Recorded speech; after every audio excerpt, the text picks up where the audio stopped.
Well, the backstory on why I got into Twitter was because our PR guy for the Browns is a guy named Dan Murphy, and I was sort of joking and boasting with him one day, and I said, "You've only got 20,000 Twitter followers. You're such a chump.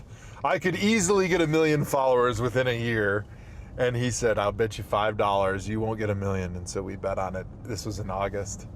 So then at that point I decided, all right, well, looks like I need to get 1 million followers on Twitter. So I joined, and I figured within, a few days, pro athlete, everybody, Right. everybody follows a pro athlete. You get a couple 100,000, and then, the last 100,000 would be tough. Well, little did I know that Twitter doesn't work quite the way I thought it did, and it's a little tougher to get those followers than you thought. And so I pretty much gave up on my task to get 1 million followers, and I gave Dan his $5. Did you really? I did, but I got on it, and I did kind of have some fun with it, because I try to give people a little insight into the funny things that pop up into my head Right. on a daily basis, because that's what Twitter should be. It should be entertainment and news, not the boring stuff that most athletes write about, which is, rise and grind, here I'm working hard, when they're really not working hard. They're probably not even working out, but they just are building this facade of what they think they're supposed to look like to the fans. So what's the deal with you and The Bachelor? I'm a big Bachelor fan, so going back to in high school, I loved The Bachelor. I was a huge fan, and then there was some dark ages. The middle ages were dark for me, and college, maybe my first 7 years in the NFL, it went away from me. I didn't watch The Bachelor for a while. Was this like not intentionally? Did you replace it with like Laguna Beach and the OC? I did watch that in college, and it was a great show.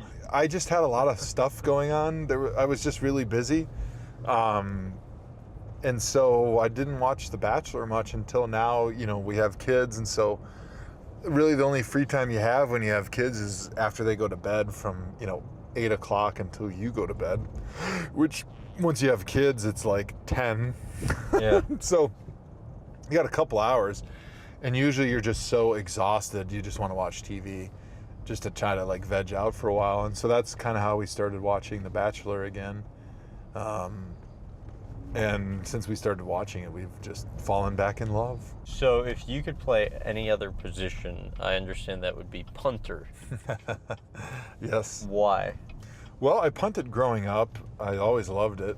It was always a lot of fun. It's like what you and your dad did. You'd go punting. Yeah, we'd go back in the backyard. We lived near a park, and so there was some open space, and we could go and punt the ball back and forth. It was kind of fun, I mean, not like, hey, son, let's go play catch. Yeah, like, I mean, it was like catch, punting. but then it was like you keep backing up until you can't throw the ball anymore, and then at that point, you just start punting it back and forth. You think you could still be an NFL punter today if you wanted? I have this fantasy that's obviously not realistic, but that I'll retire from being a left tackle and dedicate a year to learning how to punt better, and then get a tryout and like blow some coach away, and then have like a 10-year career as a punter. Would you really like to do that? Not really, but in my mind, it's like my fantasy. I mean, would you try out as a punter for the heck of it? Graham, this is not actually happening, but in my mind it is.